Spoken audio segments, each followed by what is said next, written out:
AITA for canceling my wedding after my fiancée invited her affair partner to the altar? My name is Grant. I'm 32, and until a few months ago, my life was basically a checklist I thought I'd finally gotten right. I lived in Portland, Oregon, in a 2-bedroom rental duplex with a narrow driveway, a garage full of half-finished furniture projects, and a kitchen table that had been taken over by wedding invitation samples, vendor brochures, and one color-coded spreadsheet Marissa treated like a living document. I coordinated repairs for a regional property management company, which meant most of my days were tenant complaints, contractor schedules, leaking water heaters, and people who believed urgent applied equally to a burst pipe and a loose cabinet handle. It was not glamorous, but it was steady. I liked steady. Marissa was 31, and she was the kind of woman people described as put together within 5 minutes of meeting her. She remembered birthdays. She owned matching storage bins. She could look at a room full of confusion and turn it into a checklist before anyone else found a pen. My mother adored her because Marissa asked about food allergies before family dinners. My dad respected her because she showed up on time. My younger sister, Tessa, liked her well enough, which from Tessa meant, I have not openly objected. We had been together almost 4 years and engaged for 11 months. Our wedding was close enough that my freezer had more labeled meal prep containers than actual groceries because every spare dollar was going toward deposits, alterations, vendor tips, hotel blocks, and the kind of tiny details I pretended not to care about, but secretly did. The wedding was supposed to be small by online standards and expensive by normal person standards. 78 guests. A converted brick warehouse in southeast Portland with exposed beams and string lights. Family-style Italian dinner. No wedding hashtag because I refused to say one out loud. A DJ had already emailed 2 times to confirm that Mr. Brightside was still on the must-play list and that, per my request, novelty dances were banned. Marissa handled the wedding like she handled everything. She had folders, receipts, a guest list tab, a meal tab, a song tab, a vendor payment tab, and a private notes tab I was not supposed to touch because it's mostly reminders about your family. She knew which cousin needed gluten-free food and exactly when final head counts were due. I was practical in a different way. I paid bills, tracked the lease, handled insurance, fixed loose hinges, and kept the shared calendar on the fridge updated. Together, we made sense. At least, that was the story I kept telling myself. The first strange thing happened 6 weeks before the wedding. Our photographer, Dana, emailed the shared wedding account to say her second shooter was no longer available because of a scheduling conflict. She could either bring someone else from her network at the same rate or reduce the package if we were comfortable with fewer coverage hours. I read the email at the kitchen table while Marissa stood by the sink rinsing out her coffee mug. Dana's second shooter bailed, I said. She's offering a replacement or a discount. Before I even finished the sentence, Marissa said, actually, I know someone who freelances. He's worked events before. I looked up from the laptop. Who? Derek, she said, like that explained anything. He's connected to Nina's circle. You probably wouldn't know him. Nina was Marissa's maid of honor, her longtime friend from college, and the kind of person who apologized when someone else bumped into her. Nina knew a lot of creative people, so the explanation did not sound impossible. Is he good? I asked. He's good with candid stuff, Marissa said. Emotional shots. Nothing too stiff. That mattered to her. From the beginning, Marissa had said she wanted photos that looked like someone caught private moments by accident. No fake laughing in a field, no wedding party jumping in the air. She wanted proof that the day felt real. So I said, okay, send Dana his info. Marissa smiled, but it was quick. Too quick for me to understand at the time. A few days later, I met Derek outside the warehouse venue during a vendor walkthrough. He was of average height, with dark hair, a trimmed beard, and a camera strap across his chest even though he never took a picture. He shook my hand like we were already running late. Grant, he said, good to finally meet you. That phrasing caught me off guard a little. Yeah, I said. You too. Marissa stepped in fast. Derek was just saying the light in here is really workable. Derek nodded toward the exposed brick wall near the ceremony space. If the weather's decent, you'll get nice spill from those windows. If not, still fine. Dana knows what she's doing. He sounded professional enough. I had no reason to dislike him except for the small feeling that he was more comfortable than a stranger should have been. On the drive home, I said, "He seems confident." Marissa was scrolling through her phone. "He can come off that way. How do you know him again?" She did not look up. "Through Nina's people." "I told you." I accepted that because it was easier than pressing. I had always hated the idea of being the jealous guy, the suspicious guy, the man who turned every question into an interrogation. Marissa knew that about me. Maybe she knew it before I did. The real shift happened after a cake tasting on a rainy Saturday afternoon. The bakery had fogged windows, chalkboard menus, and a line to the door because everyone in Portland apparently needed croissants at the same time. We tasted lemon raspberry, chocolate espresso, almond cream, and a vanilla cake Marissa said tasted too beige, which made no sense, but somehow did. Afterward, we sat in my truck with the heater running and small bakery boxes stacked on her lap. Rain ticked against the windshield. Marissa was smiling down at her phone with that private little expression people get when they forget they are not alone. "Good cake or good gossip?" I asked. She locked her phone so fast I heard the click. "Just Nina being dramatic," she said. I looked at her for half a second longer than usual. "What happened?" "Nothing. Bridesmaid stuff." "Everything okay?" She gave me a soft, tired smile. "Grant, can we not turn one text into a whole thing?" That embarrassed me, which was probably the point. I started the truck while she changed the subject to whether almond cream was too winter for June. That night, she brought up postponing the wedding. Not canceling. Not exactly. She called it taking pressure off. We were sitting at the kitchen table after dinner. I had made turkey burgers and sweet potato fries, and she had eaten half of hers while moving RSVP cards into piles. The house smelled like garlic powder and printer ink. Amazon boxes leaned against the hallway wall because neither of us had broken them down. A stack of thank you cards sat beside the laptop even though we had not needed them yet. Marissa put her pen down and said, "What if we did something smaller?" I laughed a little because I thought she meant centerpieces. "Smaller than this. We already cut my dad's bowling friends." "I mean really smaller," she said. "Like courthouse small. Then maybe a celebration later." I stared at her. "We're 6 weeks out." "I know. We have deposits down." "I know. People booked flights." She pressed her fingers to her temples.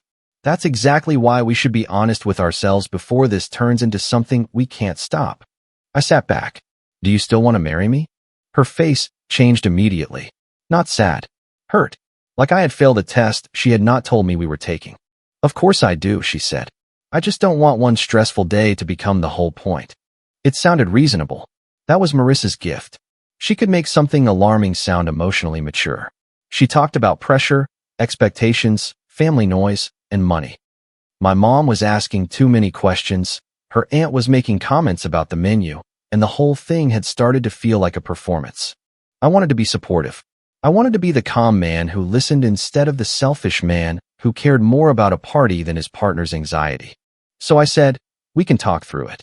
She reached across the table and squeezed my hand. "Thank you," she whispered. "I knew you'd understand." But I did not understand. Not really. After that, every conversation felt like a negotiation I had not agreed to enter. Marissa stopped talking about the wedding like it was ours and started talking about it like it was something happening to her. The florist was overwhelming her. The seating chart made her feel trapped. My family was a lot, even though my mom had only texted. "Does the rehearsal dinner need a vegetarian option? Love you both." Tessa had a tone, Marissa said, which was technically true because my sister had spoken with the same tone since middle school. But Marissa had never cared before. One night, while we were folding laundry on the couch, Marissa said, "I just feel like your side has opinions about everything." "My side?" I asked. "You know what I mean." "I don't." My dad asked if he should wear a gray suit or navy. "It's the energy," she said. "It feels like everyone is watching me." I matched socks slowly, buying myself a second. They're excited. They're intense. I thought of my father, who considered 2 texts in one day to be emotional flooding, and said, "Okay." She looked at me. "Don't do that." "Do what?" "Act like I'm irrational." I said, "Okay." "You said it in that way." There it was. The trapdoor. Any normal response could become evidence. Then came the photography budget argument. We were in the kitchen on a Thursday night. I had just gotten home from work after a tenant called 3 times about a dishwasher that was not, in fact, broken. Marissa was at the counter, folding a dish towel that was already folded. "I think we should cut Dana's package," she said. I pulled a seltzer from the fridge. I thought photography was the one thing we weren't cutting. "I know, but we need to be realistic." "Okay, what does realistic mean?" "Dana can do getting ready shots and the reception. Derek can cover the ceremony and portraits." I waited for her to laugh. She did not. "You want the backup assistant to shoot the ceremony?" "He's not just a backup assistant. You said he freelances." "He does." "Marissa." She folded the towel again. "He understands what I want." I put the seltzer down without opening it. "Who exactly is Derek?" Her shoulders tightened. "I told you. He's connected to Nina's circle." "That's not an answer." "Why are you making this weird?" The phrase landed wrong because I had not made anything weird. I had asked one normal question in my own kitchen. "I'm asking how you know him well enough to trust him with our ceremony." "Because I've seen his work." "Where?" She looked away. "Online." "Then send me his portfolio." "Grant, I'm tired." That was the end of the conversation because she made it the end. She went upstairs to shower, and I stood in the kitchen with the unopened seltzer sweating on the counter. Tessa was the first person to say the uncomfortable part out loud. She came over that weekend to help me sand an old coffee table I had promised to finish before the wedding. The table had been almost done for 9 months. It sat on a tarp, half-stripped, with one uneven leg and a stubborn ring stain. Tessa wore safety glasses on top of her head and an old Oregon State sweatshirt with paint on one sleeve. She listened while I told her about Marissa wanting a courthouse ceremony, cutting Dana's package, and Derek being suddenly important. When I finished, Tessa said, "She's acting like someone trying to get dumped without having to be the bad guy." I stopped sanding. "That's unfair." "Is it?" "People get stressed before weddings." "People get stressed before weddings and cry over napkin colors," she said. "They don't smuggle in mysterious men with cameras." "He's not mysterious. He's a freelancer." "What's his last name?" I opened my mouth. Nothing came out. Tessa lowered her safety glasses and stared at me through dusty lenses. "Grant, I can ask." "You shouldn't have to ask. He's going to be at your wedding." I went back to sanding because it gave my hands something to do. Tessa softened a little. "I'm not saying she's evil. I'm saying she's acting like someone who wants the exit without paying the emotional bill." "That sounds like something you stole from a podcast." "It was a good podcast." I tried to smile, but it did not stick. That night, after Marissa went to bed, I opened the shared wedding email account. I told myself it was not snooping. It had both our names on it. We had made it together because vendor messages kept getting buried in our personal inboxes. The password was a combination of our old dog's name and the wedding date. Most of the emails were painfully normal.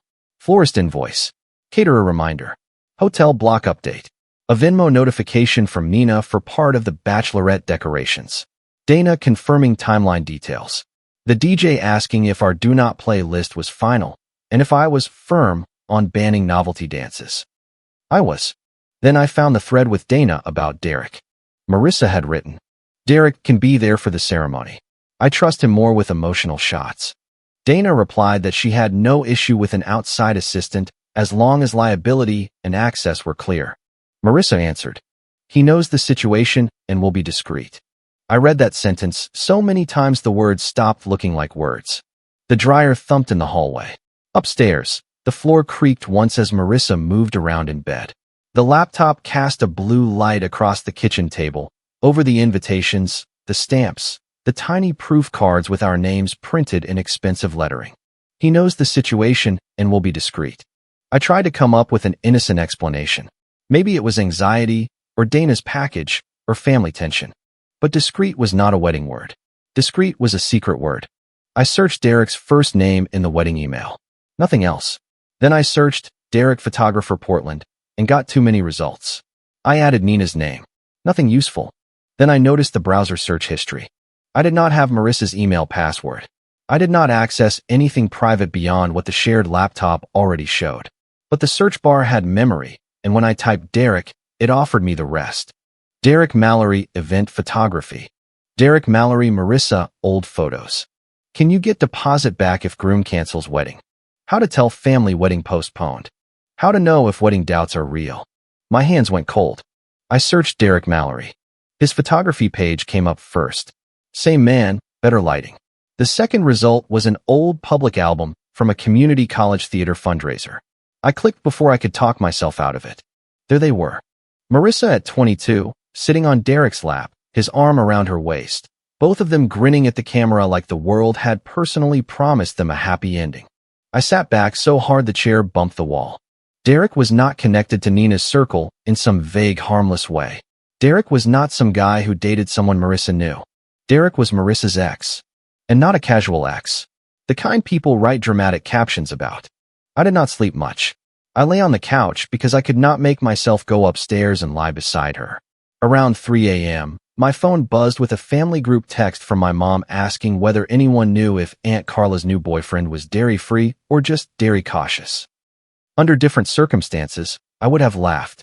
At 7:10, Marissa came downstairs in leggings and one of my old sweatshirts. "Why are you on the couch?" she asked. "Couldn't sleep. Are you mad about last night?" "What part?" "The photography thing." I looked at her messy hair and bare face. She looked like the woman I knew, which was the hardest part. "I'm still confused about Derek," I said. Her expression closed. "Grant, please don't start. What's his last name?" "Why?" "Because he's part of the wedding, and I should know who he is." She crossed her arms. "Mallory. And how do you know him?" "I told you." "No, you didn't." "Through friends." "What kind of friends?" She exhaled sharply. "This is exactly what I mean. This interrogation." I almost told her I had seen the album, the searches, the email. Instead, I said, "Okay." She looked relieved, which told me more than an argument would have. I went to work and answered maintenance calls with a voice that sounded like mine if mine belonged to someone else. A tenant wanted to know if a raccoon in the crawl space counted as an emergency. I answered everything. I even ate the lunch I had packed, though I could not have told anyone what it tasted like. At 2:43 p.m., Nina called me. Not texted. Called. Nina never called unless Marissa's phone was dead or she needed help carrying something heavy. I stepped outside behind the office, where the rain had stopped, but everything still smelled wet. "Hey," I said. Nina's voice was low. "Grant, are you alone?" No good conversation starts that way. "Yes." She was quiet for a moment. I could hear traffic on her end and the small, unsteady sound of breathing. "I can't be part of this anymore," she said. My grip tightened around the phone. "Part of what?" She started crying. Not loudly. That almost made it worse. I thought she was going to stop. "Stop what?" "I thought it was closure," Nina said. That's what she called it. She said she and Derek had old things to talk through. And then she said it got confusing. And then she said she needed time. I leaned against the brick wall behind the office. "How long?" Nina did not answer. "How long, Nina?" "Since January." It was May. My wedding was in June. Nothing cinematic happened. A truck rolled by. Someone laughed near the front entrance. My phone was warm against my ear. Nina kept talking in fragments. She said she was going to end it. Then she said the wedding was making her panic. Then Derek started saying maybe she shouldn't go through with it if she wasn't sure. I told her she needed to tell you, but she said it would destroy you before she even knew what she wanted. I closed my eyes. What did Derek have to do with the wedding? Nina cried harder. Marissa wanted him there. She said if she went through with it, she needed to see what she was giving up. I know that sounds terrible. I told her it was terrible. What else? She said if you canceled first, people would understand. They'd think the pressure got to both of you. Derek told her you seemed like the kind of guy who would blame himself. That sentence did something to me because it was accurate. I had been blaming myself for weeks, trying to become easier to love while she rearranged the room so that when it burned down, everyone would think I lit the match. I asked Nina, "Why are you telling me now?" She took a shaky breath. "Because Derek is coming to the rehearsal dinner." I stood up straight. "No, he isn't. She told me this morning he might come by to check lighting at the restaurant. That doesn't even make sense. She's not thinking clearly, Grant. Or maybe she is, and that's worse." I thanked her. It came out flat, but I meant it. Before we hung up, Nina said, "I'm sorry. I should have told you sooner." "Yes," I said. "You should have." After a long silence, she whispered, "I know." My first instinct was to drive home and confront Marissa immediately. I wanted to put Derek's photo in front of her face and ask how stupid she thought I was. I wanted a confession, an apology, something that would make the shape of the damage clear. Instead, I called my dad. It was late afternoon, but his voice sounded like he had been expecting bad news all day. "What's up?" "I think Marissa is cheating on me," I said. He did not ask if I was sure. He did not tell me to calm down. He said, "Come over." I drove across town through traffic, past food carts and wet bike lanes, and people carrying groceries like their lives were still normal. My dad lived in a small house in northeast Portland with a porch light he turned on even in daylight when he knew one of us was coming over. He opened the door before I knocked. Inside, he made coffee neither of us drank. I sat at his kitchen table and told him everything. The photographer, the cake tasting, the postponement talk, the email, the search history, Nina's call. When I finished, he rubbed one hand over his jaw and said, "You don't need a confession to leave a burning building." I stared at the table. "The wedding money," I said. "We'll look at the contracts. The guests. We'll tell them. She'll say I overreacted. She can say what she wants. You make it sound simple." "It isn't simple," he said, "but it is clear." He was quiet for a moment, then added, "I ignored signs once." I knew he meant his first marriage, the one before my mom. He rarely talked about it. "I stayed because I was embarrassed to leave," he said. "That's a bad reason to stay anywhere." I did not go home that night. I texted Marissa that I was helping my dad and would be back the next day. She replied with a thumbs up. Then, 20 minutes later, "Are we okay?" I stared at that message for a long time before writing, "We'll talk soon." It was the first careful thing I did. The next morning, Tessa arrived at Dad's house with bagels, a laptop, and the facial expression of someone ready to commit a felony in a sensible cardigan. "I'm not saying we break laws," she said. "I'm just saying some laws are probably more like suggestions." "We're not doing anything illegal," my dad said. "Fine. Boring, but fine." We went through the contracts. Venue, caterer, florist, photographer, DJ. I had signed most of them because I was the one with the stable billing account and the better credit card rewards. Marissa had paid some smaller deposits and tracked everything in the spreadsheet, but the big pieces were under my name. The venue contract was the one that mattered most. The deposit was not refundable. I knew that. I had signed it.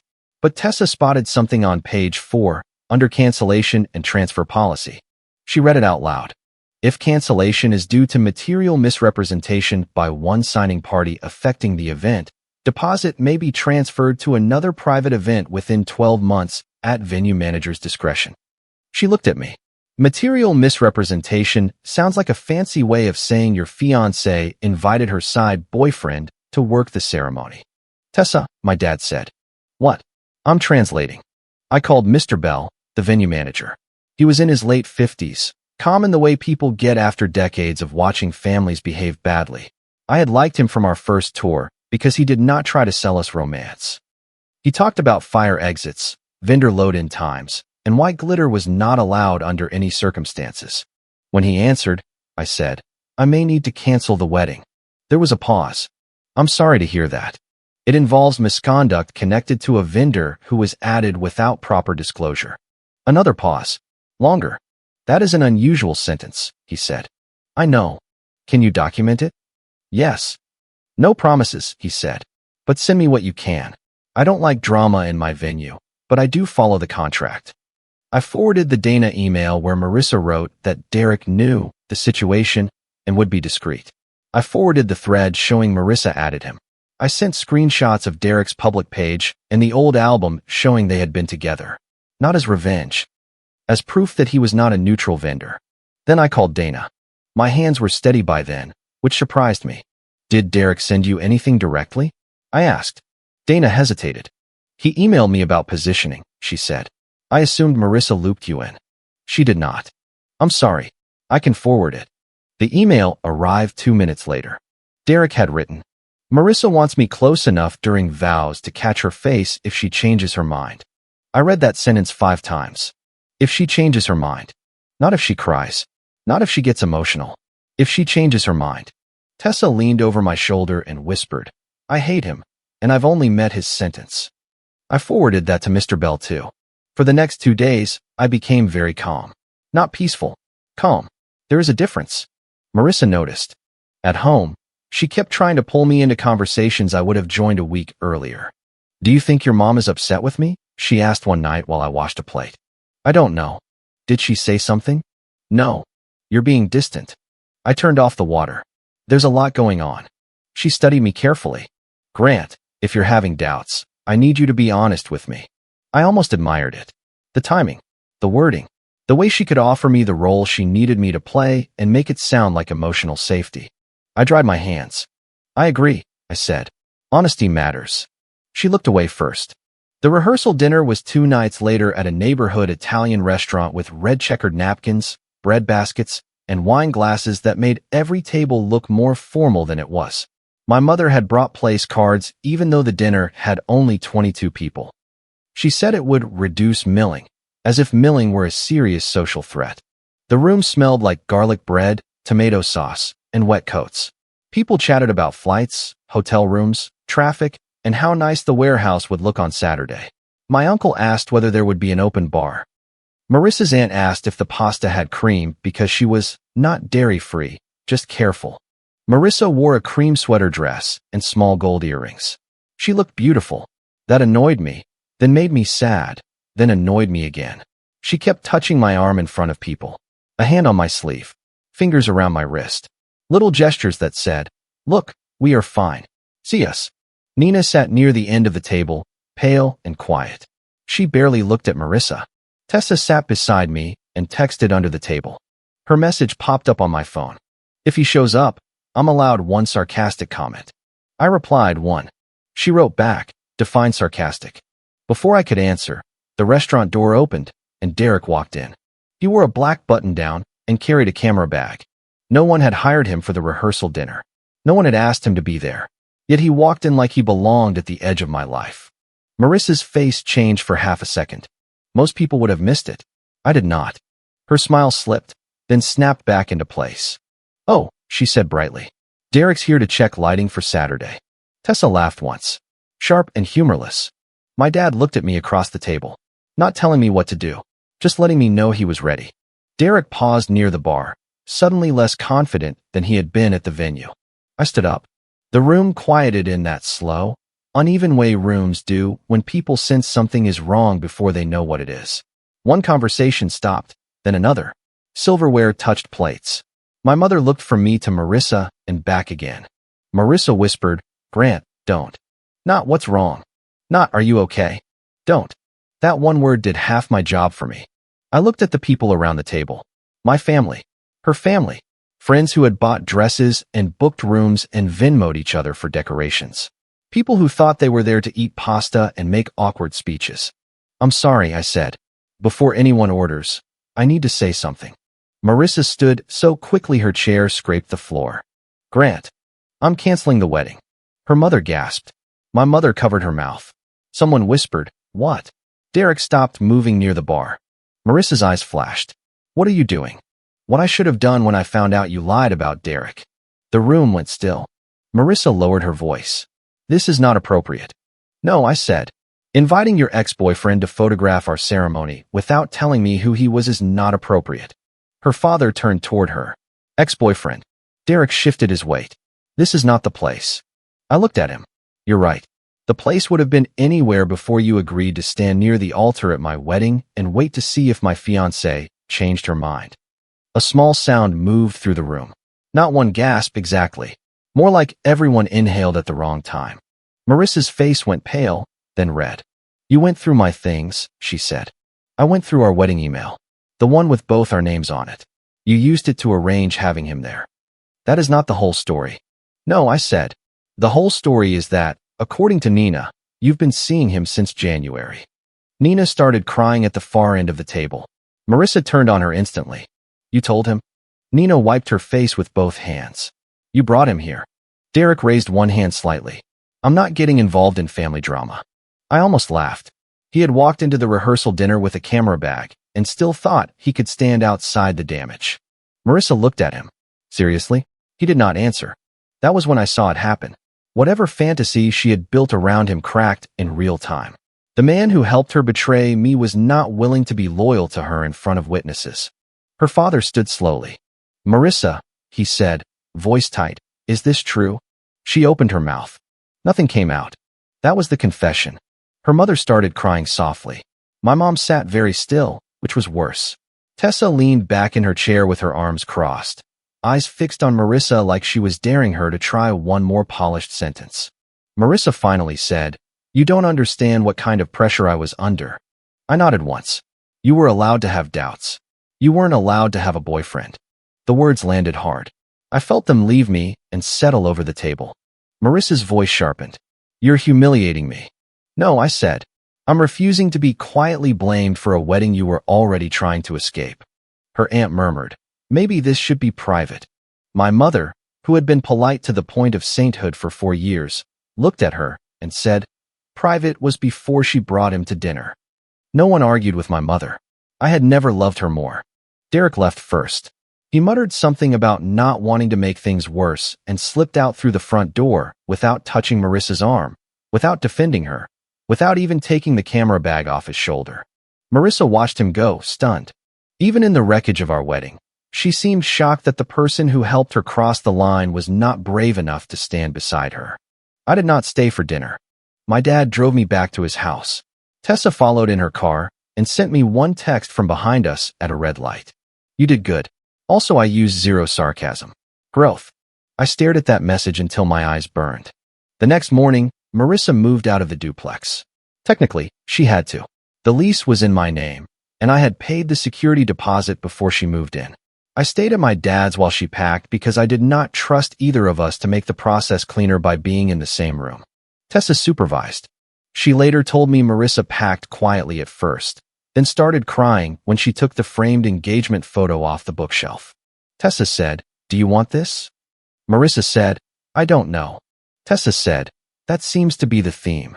That was apparently her one sarcastic comment for the day. I chose not to verify. Over the next 3 days, Marissa texted me 37 times. At first, she was sorry. "I never meant to hurt you like this." Then she was confused. I was scared and I handled it badly. Then she wanted to talk like adults. "Please don't do this through everyone else. We need to talk like adults." Then she blamed me. "You made one mistake to find me." Then she blamed the wedding. The pressure changed both of us. Then came the message that annoyed me more than all the others. "You weaponized a private emotional crisis." I stared at it while standing in the break room at work, waiting for bad coffee to drip into a paper cup. Around me, 2 co-workers argued about whether the office thermostat was broken or just personality-driven. The normal world kept going. I typed back, "You had an affair, lied about who he was, brought him into our wedding, and tried to make me responsible for canceling it. Do not contact me unless it is about the lease or shared bills."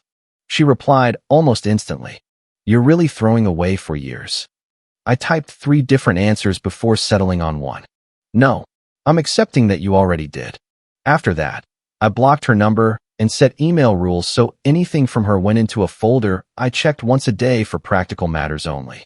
Shared bills, utilities, the last internet payment, nothing else. Canceling a wedding is not one dramatic act. It is 100 humiliating administrative tasks. I emailed the caterer. I canceled the florist. I told the DJ. I changed hotel block information. I answered relatives who texted, "Is everything okay?" even though everyone knew it was not. My mother called family members who needed gentler handling. My dad handled 2 uncles who believed emotional support meant asking for the full story 3 times in different wording. The guest list spreadsheet became a cancellation tracker. There is no graceful way to write, "The wedding is off because the bride was involved with the backup photographer." So I wrote, "Marissa and I have ended our engagement. The wedding will not take place. I'm sorry for the inconvenience and appreciate your understanding." People were kinder than I expected. Some were nosy, but most were kind. A cousin sent soup, bread, and paper towels, which was oddly useful. My boss told me to take a personal day and then, because he hated emotion, assigned someone else to cover tenant calls for operational continuity. It was the nicest corporate phrase anyone had ever given me. Nina sent one email. It said, "I know I waited too long. I am sorry. I understand if you never want to speak to me again. I hope someday you know that telling you was the first honest thing I did in this mess, not the only thing I should have done." I did not answer for a week.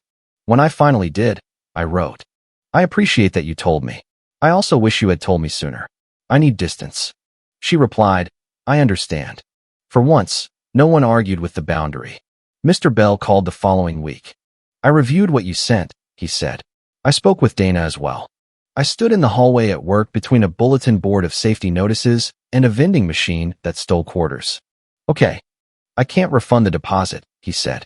The contract is clear there. But given the circumstances, I'm willing to transfer it to another private event under your name within 12 months. I closed my eyes. That helps, I said. A lot. I'm sorry about the rest, he said. For what it's worth, I've been doing this a long time. People reveal themselves around weddings. Not always in the ways we hope. That sounded like something he had earned the right to say. My parents suggested we could use the venue later for a family gathering. At first, I said no. I wanted nothing to do with that warehouse, those string lights, that exposed brick wall where I had once imagined saying vows. But time did what time does. Not healing in a clean straight line. More like lowering the volume one notch at a time. By August, my dad announced he was retiring at the end of September after 36 years as an electrician. He said he did not want a party. He said this several times, which in my family meant he absolutely wanted a party, but did not want to be held responsible for wanting one. Tessa called me and said, we should use the venue. No. Counterpoint, yes. Tessa. Grant. Dad showed up for you. Let people show up for him. Also, we already paid for a room with Moody Brick. Let's put old men in it. I hated that she was right. So in October, I walked back into the same converted warehouse. The string lights were still there. The exposed beams. The polished concrete. But instead of ceremony chairs, there were round tables with navy linens because my dad liked blue. Instead of wedding programs, there were framed photos of him at job sites, wearing hard hats and holding coffee cups, looking mildly annoyed in every decade. The same caterer served pasta and salad. The same DJ came back and quietly told me. I removed every wedding track from the old list. Thank you. He opened with September because my dad loves earth, wind, and fire more than he loves most people. At first, I thought being there would crush me. I stood near the entrance, bracing for something. Then my dad walked in wearing a navy jacket Tessa had forced him to buy, and everyone cheered. He looked embarrassed and pleased, which was his natural habitat at any social function. My mother laughed so hard at an old co-worker's story that she had to sit down. Tessa danced badly on purpose until my dad joined her and danced badly by nature. The venue had never been haunted. The lie was, Marissa lost more than a wedding. She lost the version of herself she had sold to everyone. Her parents reimbursed relatives who had helped with rehearsal dinner costs. Nina stepped back from the friendship, maybe forever. Derek posted a vague story about choosing peace, then deleted his photography page after reviews mentioned unprofessional conduct at private events. I did not chase updates. I had spent enough energy in their confusion. For the first few weeks, I was embarrassed before I was heartbroken. That surprised me. I kept replaying all the little moments when my gut had tapped me on the shoulder and I had politely ignored it. The locked phone, the folded dish towel, the phrase, "Don't make it weird." The way she turned normal questions into moral failures. I had mistaken peacekeeping for trust. That was the part that changed me. I used to think love meant giving someone the benefit of the doubt until there was no doubt left. Now I think love should have room for honest questions. If asking one normal question can damage the relationship, the question was never the problem. 6 months later, the coffee table in my garage is finally finished. It is not perfect. One corner is slightly uneven, and Tessa says it has divorced dad energy, which was rude because I never made it to the marriage part. But the legs are sturdy, and it fits the living room like it was always meant to be there. Sometimes I set my coffee on it before work and look at the grain under the sealant. You can still see where the old ring mark was if you know the right angle. I do know the right angle. I also know it does not ruin the table. I did not get the wedding. I got my life back before I signed it over to someone who wanted an audience for her betrayal. And honestly, that feels like the better ending.